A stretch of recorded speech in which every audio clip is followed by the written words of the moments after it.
সব সময় আল্লাহর কাছে এই দোয়াটা যেন আমরা করি, আল্লাহ কিয়ামতের দিন তুমি আমার হিসাব নিও না,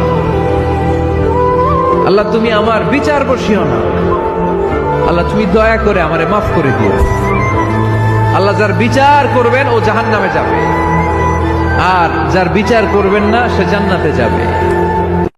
তিন জিনিসের দিকে তাকালেই সওয়াব। কয় জিনিস? জোরে বলেন। এক নাম্বার আন-নাযার ইলাল মুসহাফ, কোরআনের দিকে তাকালেই সওয়াব, পড়া লাগবে না, পড়লে তো সওয়াব আছে, তাকানো মাত্রই। দুই নাম্বার আন-নাযার ইলা ওয়াজহিল ওয়ালিদাইন, মা বাবার চেহারা,